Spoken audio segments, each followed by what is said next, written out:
পথ পৰিবহণ আৰু ৰাষ্ট্ৰীয় ঘাইপথ দপ্তৰৰ কেন্দ্ৰীয় মন্ত্ৰী নীতিন গাডকাৰীক সাক্ষাৎ ফ'ৰলেন দাবী সমিতিৰ কলিয়াবৰ তিনিআলিৰ পৰা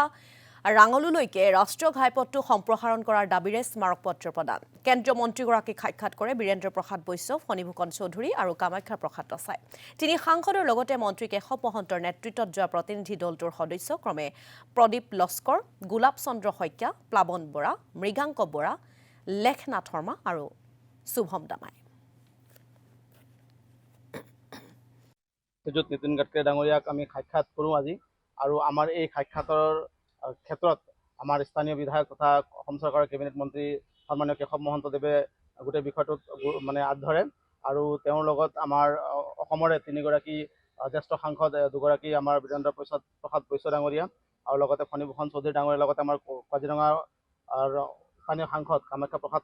দাসা ডাঙৰীয়া উপস্থিত থাকে। আমাৰ মূল বিষয়টো আছিলে কলিয়াবৰ তিনিআলিৰ পৰা নুমলীগড়লৈকে নিৰ্মাণ হ'বলগীয়া যি 4 লেনযুক্ত ৰাষ্ট্ৰীয় ঘাইপথ সেই ঘাইপথত আমাৰ কলিয়াবৰ তিনিআলিৰ পৰা ৰাঙলুলৈকে প্ৰায় 14 কিলোমিটাৰ এই ডিষ্টেঞ্চটো তেওঁলোকে বাইপাছ কৰি নিয়াৰ এটা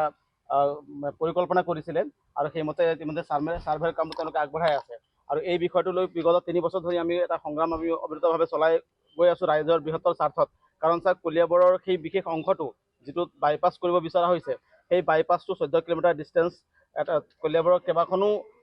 অঞ্চল তাত কুঁৱৈতল হাটবৰ হস্পিটেল চাৰিআলি জখলাবন্ধা বাগজান এই বিস্তীৰ্ণ এলেকা এই এলেকাত বসবাস কৰা মানুহখিনিৰ জীৱন আৰু জীৱিকাৰ প্ৰতি চৰম এটা ভাবুকি আৰু প্ৰত্যাহ্বানৰ আমি সন্মুখীন হ'ম বুলি আমি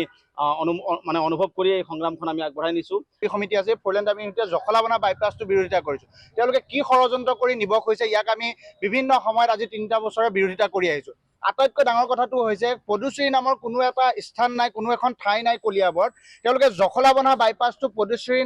নাম দি পেলাই তেওঁলোকে বাইপাছ কৰি নিব বিচাৰিছে মানুহৰ চকুত ধূলি দি। এই কথাবিলাকক আমি প্ৰত্যাহ্বান জনাইছোঁ কলিয়াবৰ প্ৰত্যেকটো দল সংগঠনৰ লগতে অসম জাতীয়তাবাদী যুৱ ছাত্ৰ পৰিষদ কলিয়াবৰ জিলা সমিতিও। গতিকে এই কথা বতৰাবিলাক কোনো কাৰণতে মানি লোৱা নহ'ব যে আমাৰ গোটেই কথা বতৰাবিলাক আপোনালোকে অলৰেডি গম পাইছে। আমি PIL দাখিল কৰিছোঁ, আমি নীতিন গাডকাৰী ডাঙৰীয়াকো লগ কৰিছোঁ, আজি 3গৰাকীক অসমৰ সাংসদ আৰু আমি কলিয়াবৰ সমষ্টিৰ বিধায়ক তথা কেবিনেট মন্ত্ৰী কেশৱ মহন্ত ডাঙৰীয়াৰ লগত আমি আজি নীতিন গাডকাৰী ডাঙৰীয়াক সাক্ষাৎ কৰি গোটেই বিষয়টো অৱগত কৰিছোঁ আৰু তেওঁলোকেও আমাক প্ৰায় যিমানখিনি পাৰে তেওঁলোকে কৈছে আমাক গোটেই কথাখিনি আমাক কৰিম বুলি যে